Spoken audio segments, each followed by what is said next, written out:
हाय hello everyone. So NBFC sector में एक सब सेगमेंट है माइक्रो फाइनेंसिंग एंड जितनी भी एनबीएफसीज हैं जो माइक्रो फाइनेंसिंग के अंदर है, लास्ट एक दो साल में काफी strong growth numbers companies deliver कर रही हैं। इनफैक्ट पूरा सेक्टर ही ऑलमोस्ट 25-30% से ग्रो कर रहा है एंड ये यहाँ से भी ये ग्रोथ कंटिन्यू रहने का एक्सपेक्टेशन है अगले एक दो साल, बिकॉज साइकिल बहुत अच्छा चल रहा है माइक्रो फाइनेंसिंग का। सिमिलरली इसी एनबीएफसी सेक्टर में एक और सब सेगमेंट है एमएसएमई फाइनेंसिंग। सो एमएसएमई फाइनेंसिंग मतलब जो कंपनीज एमएसएमई को लोन देती हैं, पिछले एक दो साल में अगर आप उनके नंबर्स देखोगे तो काफी अच्छे स्ट्रॉन्ग ग्रोथ नंबर्स हैं। कंसिस्टेंटली कंपनीज की परफॉर्मेंस इंप्रूव हुई है, बिकॉज एमएसएमई लास्ट एक दो साल में रिवाइव हुआ है इंडिया के अंदर। प्लस यहाँ पे अंडर पेनेट्रेशन बहुत ज्यादा है, बिकॉज हार्डली 20% एमएसएमईज हैं जिनको जो ट्रेडिशनल बैंक्स हैं वो लोन ऑफर करते हैं, तो गैप बहुत बड़ा है। प्लस आज के टाइम पे अगर आप देखोगे तो इंडिया के जो माइक्रो बिजनेसेस हैं उनकी तरफ से ऑलमोस्ट 117 लाख करोड़ की क्रेडिट डिमांड है। वीजा वीज अगर आप पूरा बैंकिंग सेक्टर देखोगे including private bank and PSU bank, so इनका टोटल लोन बुक का साइज कितना है, ऑलमोस्ट 200 लाख करोड़ के आसपास। अब इसके अंदर होम लोन भी है, आपका आपका आपका ऑटो लोन भी है, गोल्ड लोन भी है। सो ये सारे सेगमेंट इंक्लूड करके टोटल लोन बुक बन रहा है इंडस्ट्री का 200 लाख करोड़। वीजा वीज पर्टिकुलर एक ही सेगमेंट से कितनी डिमांड है, 117 लाख करोड़ की। तो डिमांड बहुत ज्यादा है, अंडर पेनेट्रेशन बहुत ज्यादा है। दैट इज द रीजन की ग्रोथ अपॉर्चुनिटी काफी स्ट्रॉन्ग है यहाँ पे कंपनीज के पास में। सो इसमें हमने पूना वाला फिनकॉर्प को डिस्कस किया, जिसका लोन बुक का ग्रोथ 55-60% पे कंसिस्टेंटली चल रहा है। उसका 37% लोन बुक जो है वो एमएसएमई से आता है। देन हमने 5 स्टार बिजनेस फाइनेंस को डिस्कस किया। वो कंपनी प्योर एमएसएमई प्ले है और कंसिस्टेंटली 40-45% के रेट से ग्रो कर रही है। एंड इसी सेगमेंट में एक और कंपनी आती है एसबीएफसी फाइनेंस। सो इस कंपनी को अभी रिसेंटली मैंने अपने वॉच लिस्ट में ऐड किया है एंड कुछ टाइम पहले ही अभी इसका आईपीओ आया था और काफी इंटरेस्टिंग मॉडल है। ग्रोथ नंबर्स काफी अच्छे हैं एंड इसी पे आज हम डिस्कशन करेंगे कि कैसा बिजनेस मॉडल है और क्या आउटलुक हम इस कंपनी से एक्सपेक्ट कर सकते हैं।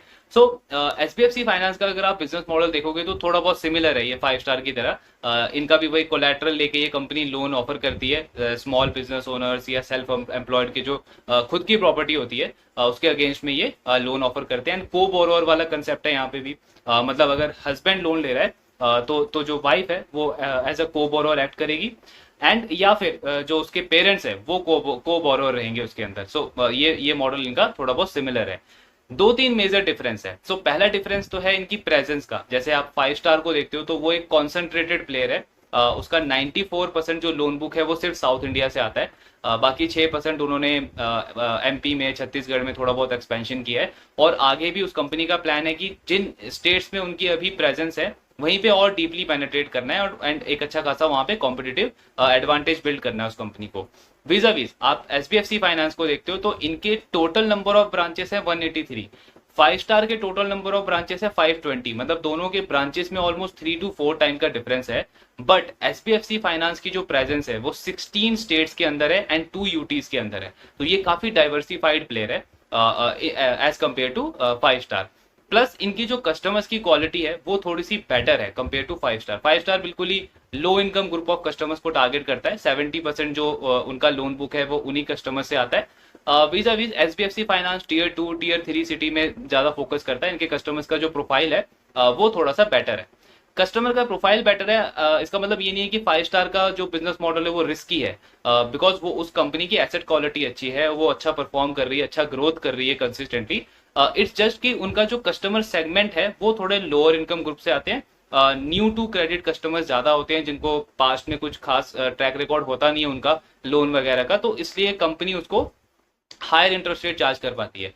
एसबीएफसी फाइनेंस के कस्टमर्स की क्वालिटी थोड़ी सी बेटर होती है, उनका सीबी स्कोर थोड़ा बेटर होता है। सो इसलिए कंपनी उनको थोड़ा सा कम इंटरेस्ट रेट चार्ज करती है। सो ऐसा है, हमें इस तरीके से नहीं लेना है कि 5 स्टार का मॉडल जो है वो रिस्की है। उनका बस मॉडल थोड़ा सा डीपली पेनेट्रेटेड है।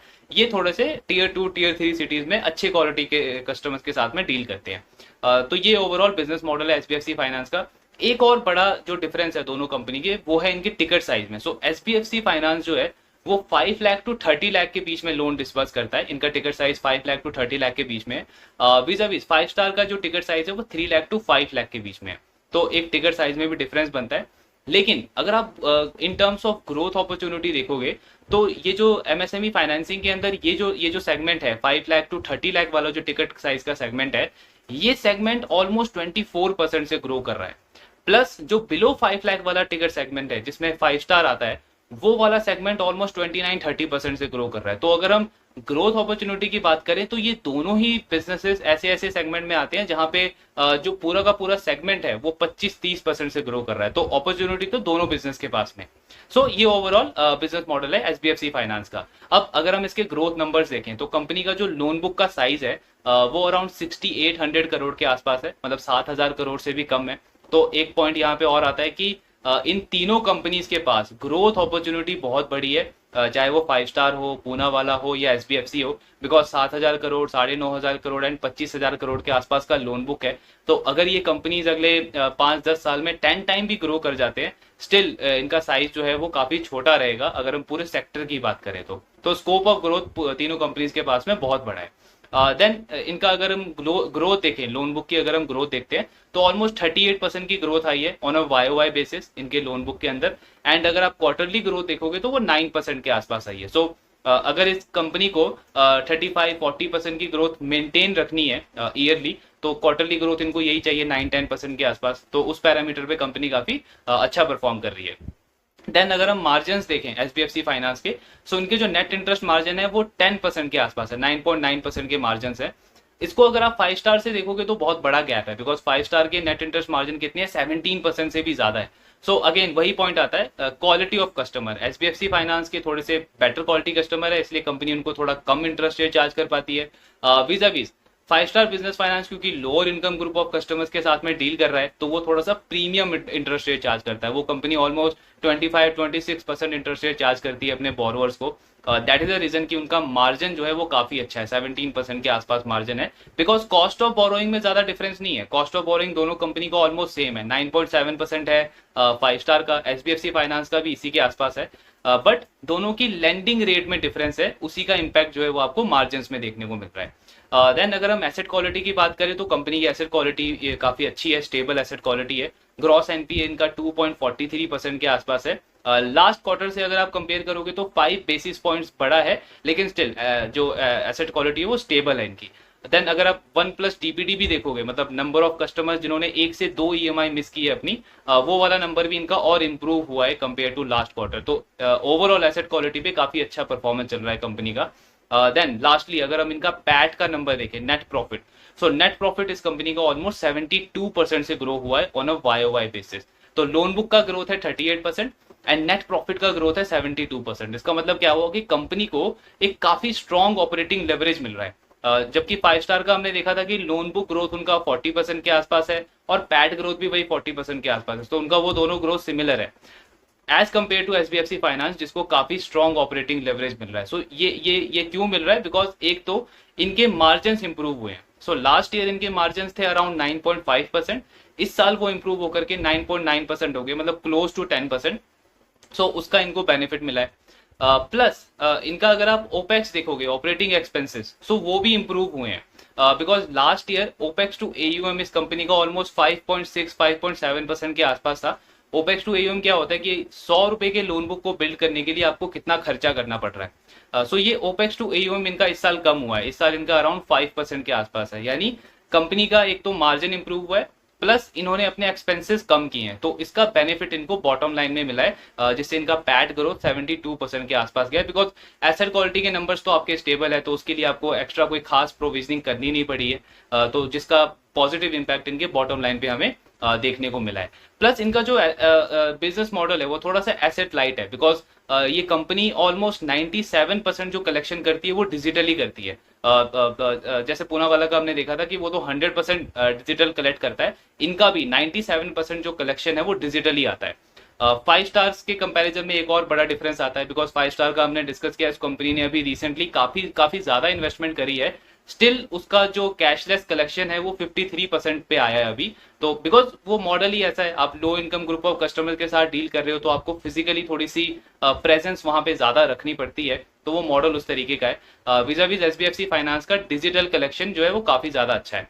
सो ये भी एक डिफरेंस है दोनों के बीच में। प्लस अगर आप इनके कस्टमर्स का सिबिल स्कोर देखोगे तो एचडीएफसी फाइनेंस के 85% कस्टमर्स ऐसे हैं जिनका सिबिल स्कोर 700 से ज्यादा है, मतलब वो क्रेडिट टेस्टेड कस्टमर्स हैं यूजली, जिनका लोन का ट्रैक रिकॉर्ड है, एक अच्छा डिसिप्लिन है उन्होंने मेंटेन किया है, दैट्स वाई उनका सिविल स्कोर अच्छा है, सो उनको कंपनी मेजरली लैंड करती है।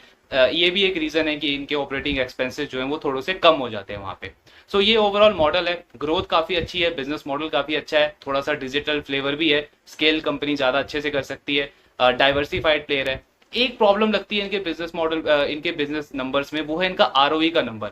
सो इसका जो आरओई का नंबर है वो अराउंड 12% के आसपास है, ऑल दो लास्ट कुछ टाइम में ये इंप्रूव हुआ है, 8 9 10% से इंप्रूव होकर के अब धीरे धीरे 12% के आसपास आया है, 11.9% का आरओई का नंबर है। बट ये बहुत इंपॉर्टेंट है कि ये इंप्रूवमेंट वाला ट्रेंड जो है ये कंटिन्यू रहना चाहिए, बिकॉज आरओई अगर आपका 10 11% का रहता है फिर वो थोड़ा सा मीडियोकर टाइप ऑफ बिजनेस लगता है। तो वहां पे आरओई नंबर अगर इनका 12% से इंप्रूव होकर के 15 16 18% तक जाता है तो ये काफी अच्छा नंबर लगेगा इस कंपनी के लिए, बिकॉज बाकी सारे पैरामीटर पे बिजनेस बहुत अच्छा कर रहा है, चाहे वो ग्रोथ हो तो ऑलमोस्ट 40% की ग्रोथ है, मार्जिन कंपनी के इंप्रूव हुए हैं, 10% के आसपास के मार्जिन है, एसेट क्वालिटी कंपनी की स्टेबल है, ज्यादा एनपीए बढ़ नहीं रहे हैं, अच्छे से मेंटेन करके रखा है, कलेक्शंस काफी अच्छा चल रहा है कंपनी का, प्लस अगर आप ग्रोथ देखोगे, पैट की ग्रोथ देखोगे तो उसमें भी ऑपरेटिंग लेवरेज कंपनी को मिल रहा है। सो बाकी सारे पैरामीटर्स पे काफी अच्छी परफॉर्मेंस है, एक जस्ट इनके आरओई में थोड़ा सा प्रॉब्लम है। सो वो नंबर भी ऑल्दो इंप्रूव हो रहा है, बस इंपॉर्टेंट ये है कि वो इंप्रूवमेंट वाला ट्रेंड जो है वो कंटिन्यू रहना चाहिए कंपनी के लिए। सो अच्छा बिजनेस है, ग्रोथ अच्छे है, स्कोप आगे बहुत बड़ा है कंपनी के पास। एंड ये जो तीनों प्लेयर्स हैं, पूना वाला फिनकॉप हो या 5 स्टार हो या एचडीएफसी फाइनेंस हो, ये तीनों प्लेयर काफी इंटरेस्टिंग प्लेयर लग रहे हैं इस पूरे एमएसएमई फाइनेंसिंग के अंदर। अभी इनका कौन कॉल होगा उसको भी डिस्कस करेंगे डिटेल में कि मैनेजमेंट का क्या गाइडेंस है FY25 को लेकर के। सो ये ओवरऑल एनालिसिस था एचडीएफसी फाइनेंस के ऊपर। एक अच्छा प्लेयर है, इंटरेस्टिंग प्लेयर है, स्टडी करना चाहिए, ट्रैक करेंगे हम यहाँ से आगे। बाकी जो भी आपके डाउट्स हैं do let me know in the comment box. Thank you very much.